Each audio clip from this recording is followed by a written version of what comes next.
but you shouldn't let the fear of hypoglycemia debilitate you from living life. Because then you're just letting your diabetes win again, you're letting hypoglycemia win, you're letting fear win, and you're not being the best version of yourself. Hey guys, it's Sarah. Welcome back to my channel. If you're new here, then please make sure to subscribe. And also, my name is Sarah. I was diagnosed with type 1 diabetes on August 7th, 2014, and here on my channel I like to talk about the highs, the lows, and everything in between when it comes to my life with type 1 diabetes. So today I wanted to talk about how I was terrified of hypoglycemia, about me going low, everything like that, because somebody left a comment on my really old diabetes story time where I talk about how I had a really bad low at work and I vomited, had a vomit rainbow and all of that fun stuff. I filmed that video back in 2015 or 2016. If you haven't watched that video, then I'm gonna leave a card so you guys can watch it. That was like the first time that I had ever really gone like really low and had to use my glucagon. After that, I had a few more times where I had gone low, but nothing really crazy like that until I had gone to university. It really scared me. The first time that it happened, it really scared me, but I was like, oh, okay, well, that's just like something that happens, like it's fine, like it's not gonna happen really again. I've got my diabetes under control and everything like that. And then I went to university, and the very first week that I was at university, I had my period. And I was alone in my student house because there was only one other girl and she was like out or something like that. So I was the only person in my student house at this time. I almost passed out because my blood glucose went so low, and like I don't know if it happens with other people. Maybe I'll make a whole topic about having type 1 diabetes and your period and everything like that. I always go really low whenever I have my period. Like if I have really bad period cramps or anything like that, I'll go low, and I don't know that it's happening until it's already too late. So this happened back in 2016, and I just like went really low, and right before I almost passed out in the bathroom, I had to give myself glucagon, and that was a really scary experience because nobody was home.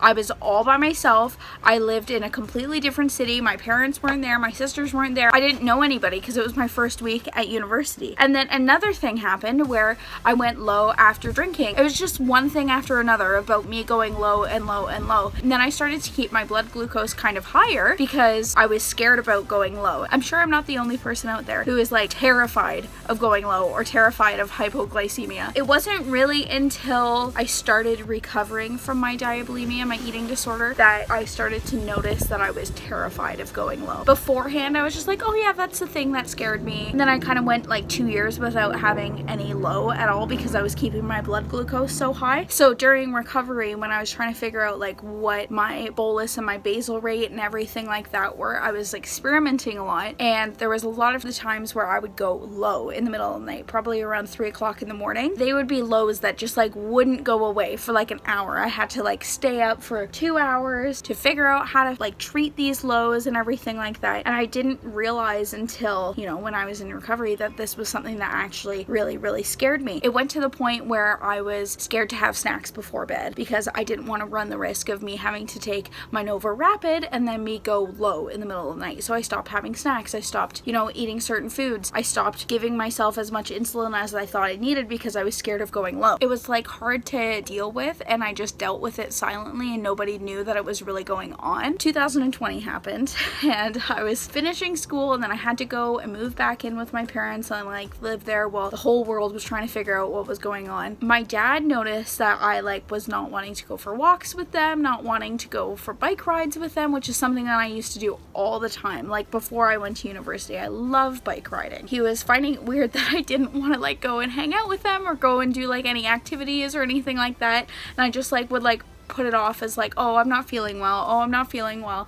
And like my sisters, they didn't notice, my mom didn't notice, but my dad was like, okay, like what's going on? Like, this is not normal behavior for you. My dad is a really fit guy, and he was like, Sarah, like, why don't you want to come and like do all of these things with me? Because like we used to do these all the time, and now that you're living at home, like we can actually go and do it again since you're not at school. And we had this really good talk where I just explained to him how terrifying low blood glucose was. And he knows because he's got type 2 diabetes. He's experienced low blood glucose and like hypoglycemia at the grocery store and things like that. And he finally literally just talked to me and he was like, okay, because you're scared of going low, you're not gonna live your life and do the things that you love doing. Like, you love bike riding. I'm there with you. Like, you don't have to go by yourself. We can start off slow. You can come with me and we'll go bike riding. We'll go for like 15 kilometers, 10 kilometers, even if that doesn't, like, if that's too scary to do 15. So slowly we started like building up. The two of us would go out and we would stop and check my blood glucose and all of this stuff. And he just really helped me get over my fear, because he said to me, if you keep not living your life and you keep not doing the activities that you love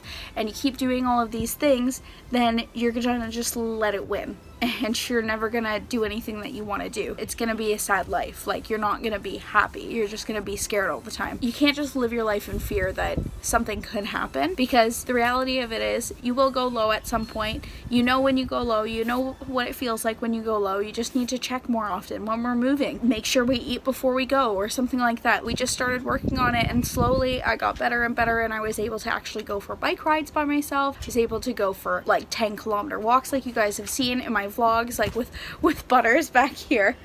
I'm able to go and do all of those things now because I'm not terrified as I was. It'll still happen more. I'll have like a crazy low in the middle of the night and I'll be scared and everything like that, but I don't let it deter me from being able to go to work or from being able to go and do the things that I love. I also wanted to talk about how I treat my hypos. So the main way that I like to treat my hypos is with orange juice. I wouldn't say that's my favorite thing to treat it with. It's the easiest, it's the fastest, same with, you know, glucose tabs, all of those things. If I know that I'm having a low where I'm just coasting, I'll go and make myself a peanut butter and jelly sandwich, because I love peanut butter and jelly sandwiches. That's like my favorite thing. I used to eat those all the time, so that's my favorite way to bring it up. Also like granola bars and licorice. If I'm on walks, I'll just kind of like munch on like things of licorice just to keep my blood glucose at like 5 the whole hike if I'm going for a long hike with Bubby back here. If I wake up and I'm having like a low blood glucose in the morning, I'll have a banana and a coffee. You guys probably have seen that in one of my vlogs. I mainly just wanted to talk about how hypoglycemia shouldn't deter you from doing things that you want to do. Like if you want to go to, I don't know, Mount Everest, you want to go climb Mount Everest, you shouldn't let hypoglycemia